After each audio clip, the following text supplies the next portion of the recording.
Skulls can be so ferocious. I'm not sure I can defeat them without becoming stronger.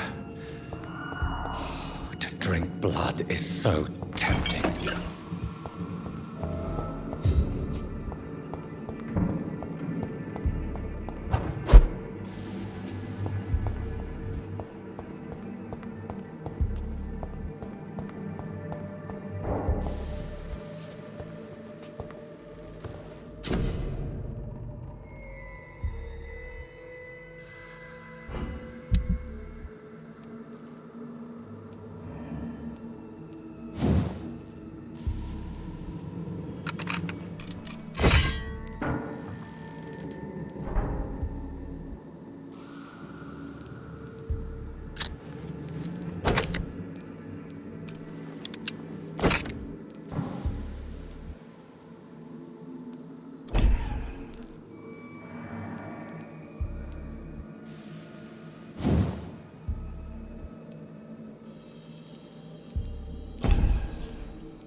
Thelma Howcroft said she was being watched by vampire hunters.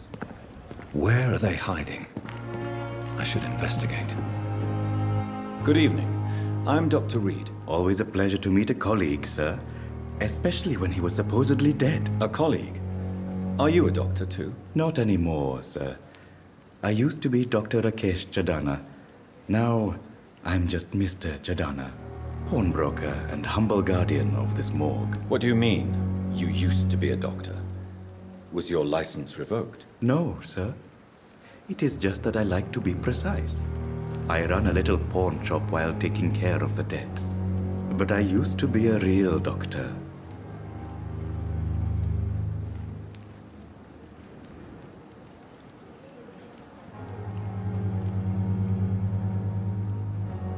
Do you need medical attention? I'm feeling all right, doctor. But perhaps it is because I, too, am used to the smell of the dead.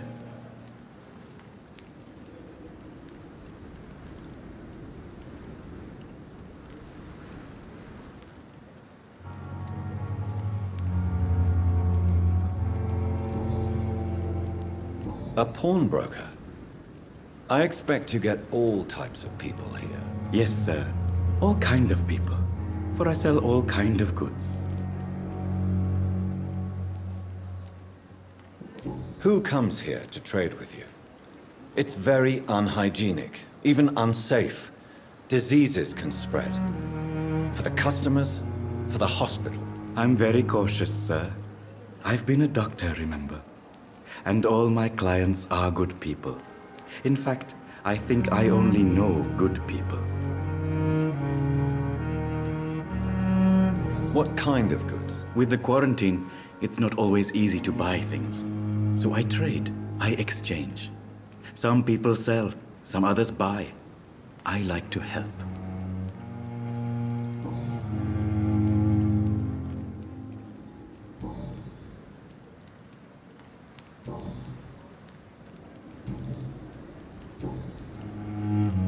Have we met before? I don't think so, sir. When we first talked, you said you were glad. Are you afraid or uneasy being surrounded by so many corpses? Why should I?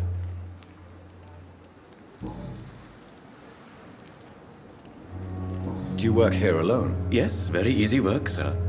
All I have to do is watch a few bodies. The situation was very different when the main morgue was still open.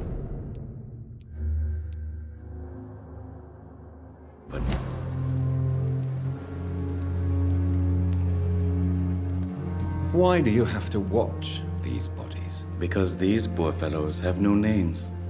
We keep them in case someone comes looking for the missing. Sadly, very rarely happens. Why close the hospital's main morgue? It was for sanitary reasons after the beginning of the epidemic. Cadavers had to be moved to the nearest mass grave. Are you afraid or uneasy being surrounded by so many corpses? Why should I? These bodies are empty vessels. Flesh left to decay. Poof! No soul anymore. All gone. An interesting point of view. And quite an exotic one, too.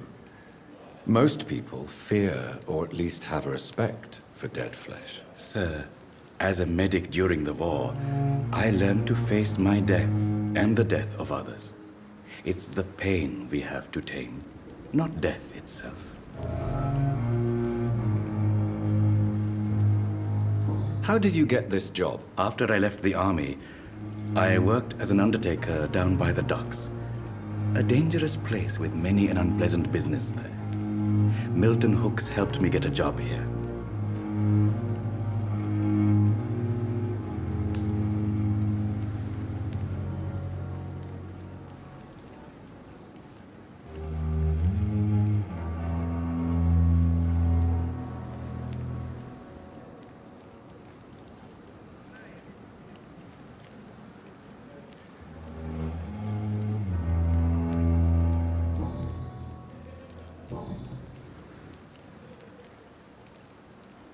Please show me what you have to sell. Of course. It's just trinkets and curios, really. but I'm sure they can be useful.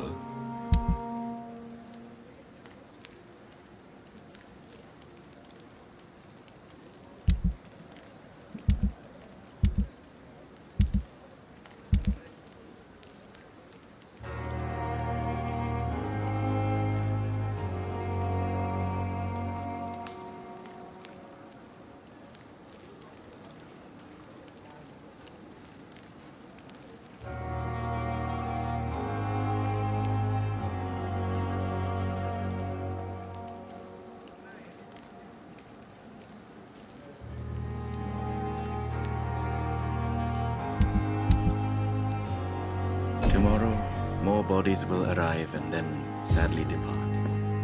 I'm managing a train terminal, not a morgue.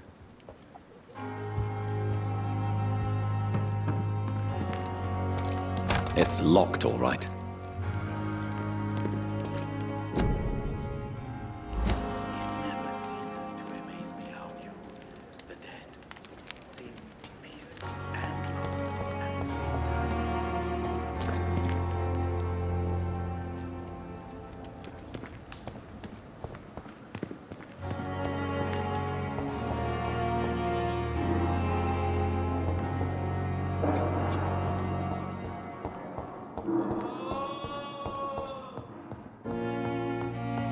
Good evening, sir.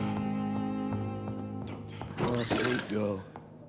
Reads me like a book. I never could keep anything from her. Finally, you've returned, Doctor. Did you find anything of value? Yes, nurse. You've worked your first miracle, Doctor. Now, this patient here needs immediate treatment. Duty calls. When the storm has passed, I'll show you how to mix the remedy yourself with the same basic ingredients. Many thanks, Doctor. When you've finished, you ought to report to Dr. Swansea in his office. He's been looking for you. Seemed pressing.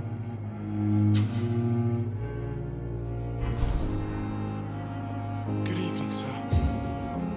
Doctor. Good evening. I'm Dr. Reed. Can I help at all? No, Really? Why are you here then? I don't want to talk. My throat hurts too much. I suppose that this pain is the reason you're here. Is someone taking care of you? Yes. And no. Could you at least tell me your name, sir? Mortimer. Mortimer Goswick.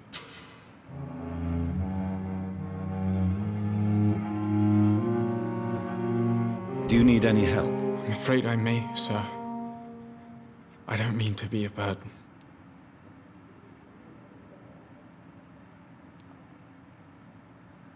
You are not a burden, sir.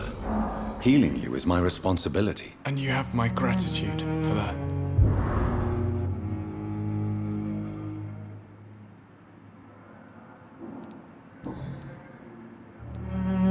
How painful is your throat, Mr. Goswick? So painful I'd rather not talk at all, Doctor.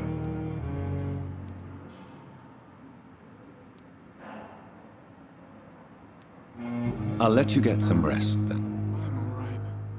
Don't waste your time with me.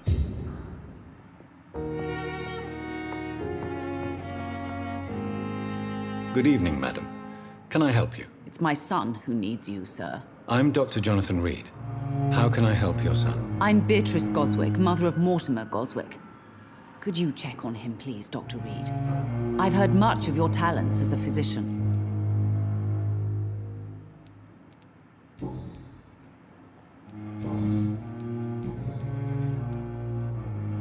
What can you tell me about yourself, Mrs. Goswick? Not much to say.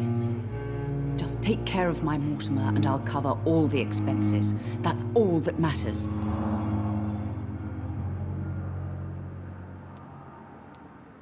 May I ask if you have an occupation, Mrs. Goswick? I'm a teacher by profession. I teach young women who are more ambitious about their futures than their families. Are you really that rich? Most of the patients here are of a more humble origin, if I may say so. Yes, thanks to my husband. May he rest in peace. I can cover any needed medical expenses.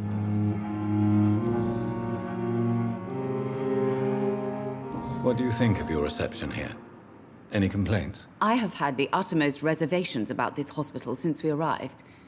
but we had no other choice, considering the state of emergency. Is there something in particular that's bothering you? Some of the staff were not especially welcoming. I suspect they're not accustomed to dealing with patients of such social standing. Good evening, sir. Tell me more about your arrival at the Pembroke Hospital. What gave you such a bad first impression? The ambulance driver was quite rude, for a start. And that nurse, Miss Hawkins, seems to have quite a dubious attitude. What do you mean? She managed to secure a bed for my son despite the epidemic. It was a relief, but it wasn't cheap.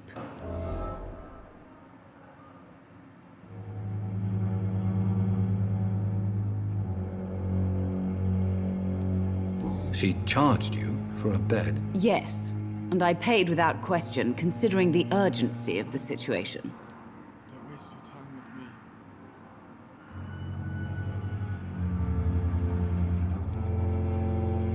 me. I share your concern, Mrs. Goswick. Be sure that I'll talk to the people involved. I don't expect compensation, Dr. Reed. But I'm aware such behavior would not be tolerated in other hospitals.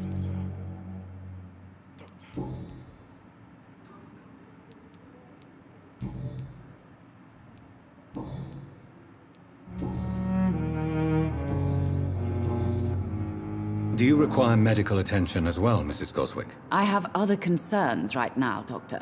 But I'm fine, thank you.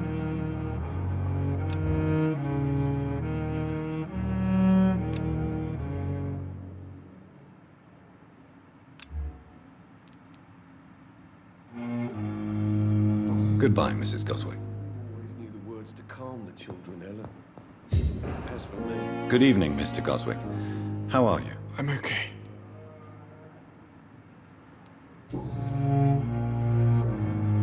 Tell me about yourself, Mr. Goswick. I don't want to talk, Doctor.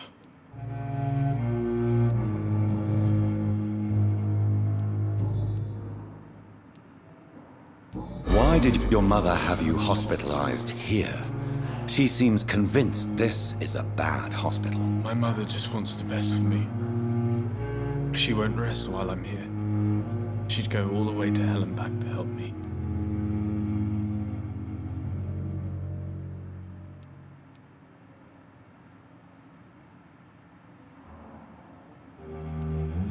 Is your mother bothering you? As your doctor, I can ask her to leave you alone if you would prefer. That's tempting, Doctor. But you have no idea what my mother is capable of. She would tie herself to my bed if you asked her to leave. Pembroke Hospital may look unorthodox, but rest assured you're in good hands here. It's not me you have to convince, Dr. Reed. It's my mother.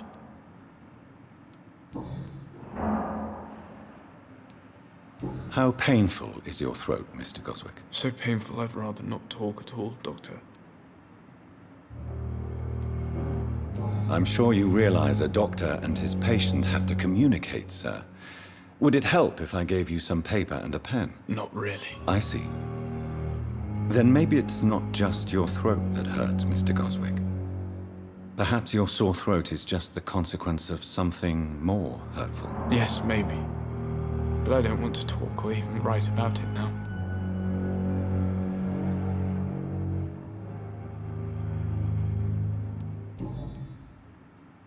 I have to go now, sir. But don't hesitate to contact me if you need any help. I'm all right. Don't waste your time with me. as for me, what a blundering... Good evening, Doctor. How is my son doing? Good evening,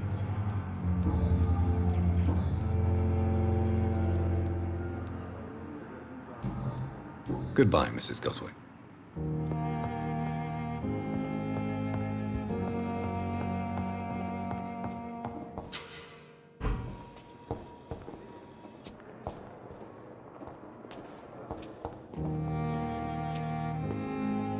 Good evening, Doctor. I believe we're going to be working together. Dr. Reed. Dr. Swansea informed us of your arrival, but I could not dare to believe we'd have such good fortune. Such an honor, sir. Thank you. And you are? I am Thoreau Strickland, Dr. Thoreau Strickland. I'm a great admirer of your work, Dr. Reed.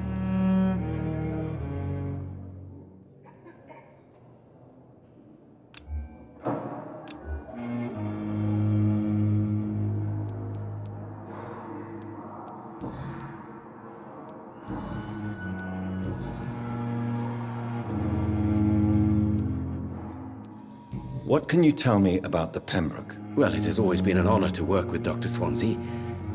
But with your arrival, I can't think of a better opportunity to learn about blood transfusion.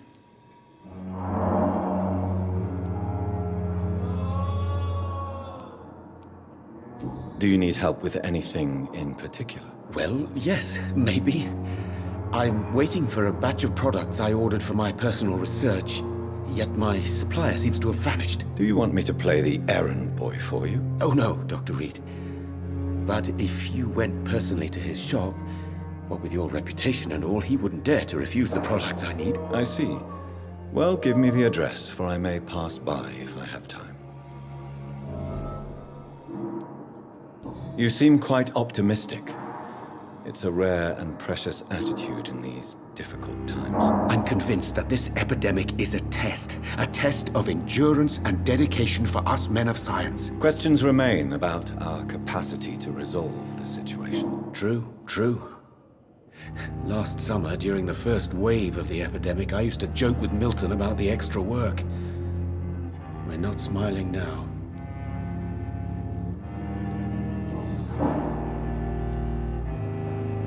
Please, could you tell me something about yourself? I'm a great admirer of your work concerning blood transfusion, Dr. Reed. I run my own experiments. I'm convinced it's the future.